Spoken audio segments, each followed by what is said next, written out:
نماز پڑھتے ہوئے مرد یا عورت گھر میں نماز پڑھ رہا ہے، جے نماز پہ چھوٹا بچہ آیا. کبھی کبھی گھر میں بندہ نماز پڑھ رہا ہے تو چھوٹا بچہ آ کر کے جے نماز پہ بیٹھ جاتا ہے. ابھی بندہ سجدے پہ جا رہا ہے، ادھر بچہ بیٹھا ہوا ہے، کیا کرے؟ اس بچے کو سجدے کی جگہ سے ہٹا سکتے ہو یا دوسری طرف سجدہ کرے؟ کیا کرے؟ مسئلہ کیسا ہے؟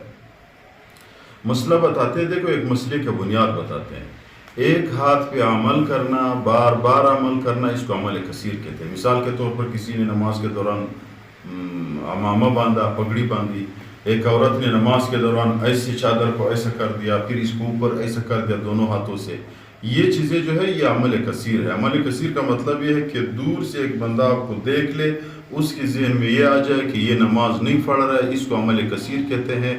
اس طرح عمل کرنے سے نماز فاسد ہے، نماز خراب ہے. یہ عمل اس سے نماز خراب ہو جاتا ہے. اور ایک ہاتھ پہ عمل ہے. ایک ہاتھ کا عمل یہ ہے میرے بھائیو، ایک ہاتھ پہ کسی نے کوئی عمل کر دیا. مثال کے طور پر نماز کے دوران آپ کو موبائل پہ گھنٹی آئی، آپ جیب میں ہاتھ ڈالو، ایک ہاتھ موبائل بند کرو. کیونکہ عبداللہ ابن مسعود رضی اللہ عنہ کی روایت اس کی دلیل ہے. لمبا روایت ہے. پیغمبر علیہ السلام نے ایک ہاتھ پہ عبداللہ ابن مسعود رضی اللہ عنہ کو نماز پہ برابر کر دیا تھا. ایک ہاتھ اس کے ساتھ لگایا تھا.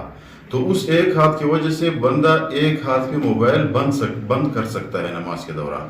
اسی طرح اگر آپ کی جے نماز پہ بچہ آیا تو آپ ایک ہاتھ پہ بچے کو اپنے جے نماز سے ہٹائے، پھر اپنا سجدہ تسلی سے کر لے، پھر آپ کی نماز خراب نہیں ہو جاتا ہے. اگر آپ نے دونوں ہاتھ سے بچے کو اٹھا کر کے ہٹا دیا اور آپ نے سجدہ کر دیا یا آپ نے جے نماز کو اس سے وہ کر دیا ہے تو پھر آپ کی نماز خراب ہوتا ہے. کیونکہ دونوں ہاتھ سے عمل کرنا، بار بار کرنا، یہ عمل کثیر میں آتا ہے. عمل کثیر کی وجہ سے نماز انسان کے خراب ہو جاتا ہے.